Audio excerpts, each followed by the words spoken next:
Welcome students. JEE 2024 session 1 examination సంబంధించి bonus marks ఏ shift స్టూడెంట్స్కి వస్తుంది, ఎవరి క్వశ్చన్స్ రాంగ్ ఉన్నాయని చెప్తూ చాలామంది స్టూడెంట్స్ కామెంట్లో మెన్షన్ చేస్తూనే ఉన్నారు. సో ఫస్ట్ అసలు బోనస్ మార్క్స్ అంటే ఏంటి, బోనస్ మార్క్స్ ఎవరికి ఇస్తారు, దీనివల్ల ఎవరికి అడ్వాంటేజెస్ ఉంది, అసలు బోనస్ మార్క్స్ ఏ షిఫ్ట్ వాళ్ళకి వస్తాయి లేవు అనేది క్లారిటీగా చెప్తాను. వీడియో స్కిప్ చేయకుండా చూడండి, లైక్ చేసి తప్పకుండా షేర్ చేయండి. కంప్లీట్ గైడెన్స్ కోసం ఛానల్ సబ్స్క్రైబ్ చేసుకొని బెల్ బటన్ అయితే ప్రెస్ చేయండి.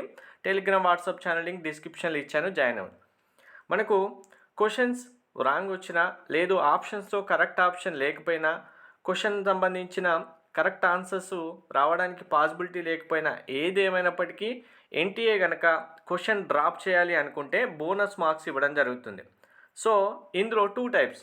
సెక్షన్ ఏ ఎంసీక్యూ క్వశ్చన్ కనుక రాంగ్ క్వశ్చన్ రాంగ్ ఆన్సర్స్ ఉంటే క్వశ్చన్ అటెంప్ట్ చేయకపోయినా అందరు స్టూడెంట్స్కి మార్క్స్ ఇవ్వడం జరుగుతుంది. సో దీనివల్ల అడ్వాంటేజెస్ ఉందా అంటే no use.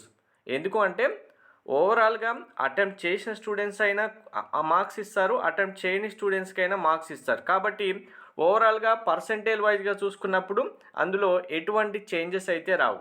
Next section B numerical క్వశ్చన్స్కి ఒకవేళ రాంగ్ ఉంటే కనుక ఎవరైతే స్టూడెంట్స్ అటెంప్ట్ చేసి ఉన్నారో వాళ్ళకి మార్క్స్ యాడ్ చేయడం జరుగుతుంది. సో దీనివల్ల పర్సంటేజ్ ఇంక్రీజ్ అవుతుంది.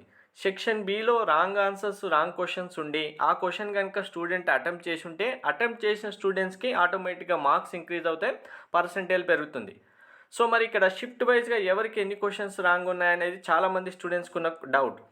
ఇక్కడ చాలామంది మా క్వశ్చన్ రాంగ్, మా పేపర్లో రాంగ్స్ వచ్చాయని చెప్తున్నారు. కానీ ఎన్టీఏ ఫైనల్గా రిజల్ట్స్ అనౌన్స్ చేసేంత వరకు మీకు మల్టిపుల్ బోనస్ క్వశ్చన్స్ ఏవైతే మీరు వెరిఫై చేస్తూ చెక్ చేస్తున్నారో వాటి వల్ల ఏ యూజ్ ఉండదు. ఇక్కడ మీకు ఆల్మోస్ట్ ఒక 20-30 క్వశ్చన్స్ వరకు అన్నీ ఎక్కడ గ్యాదర్ చేసి చూసినా వస్తూనే ఉంటాయి. కానీ ఫైనల్గా ఆన్సర్ షీట్ రిలీజ్ చేసిన తర్వాత ఎన్టీఏ అందులో 1 or 2 మాత్రమే ఇస్తుంది ఓవరాల్గా అన్ని షిఫ్ట్లో కలిపేసి. సో అది కూడా మ్యాక్సిమం సెక్షన్ ఏలో 1, సెక్షన్ బిలో 1 రావడానికి ఛాన్స్ ఉంటుంది తప్ప అంతకు మించి రావు. సో సెక్షన్ ఏ గురించి మీరు బోనస్ మార్క్స్ ఎక్స్పెక్ట్ చేయడం వల్ల యూజ్ అయితే ఉండదు. సెక్షన్ బిలో ఒకవేళ మీరు అటెంప్ట్ చేసి ఉంటే అది రాంగ్ క్వశ్చన్ అయితే మీకు అడ్వాంటేజ్ ఉంటుంది తప్ప లేదంటే లేదు. అల్టిమేట్గా మీరు ఈ బోనస్ మార్క్స్ కోసం వెనుకలాడడం, బోనస్ మార్క్స్ ఎవరికి వస్తాయనేది సెర్చ్ చేయడం అనవసరంగా టైం వేస్ట్ అవుతుంది. సో మీరు సెషన్ 2 ఎగ్జామినేషన్కి ప్రిపేర్ అవ్వడం బెస్ట్, లేదా బోర్డ్ ఎగ్జామ్స్కైనా ప్రిపేర్ అవ్వండి అల్టిమేట్గా.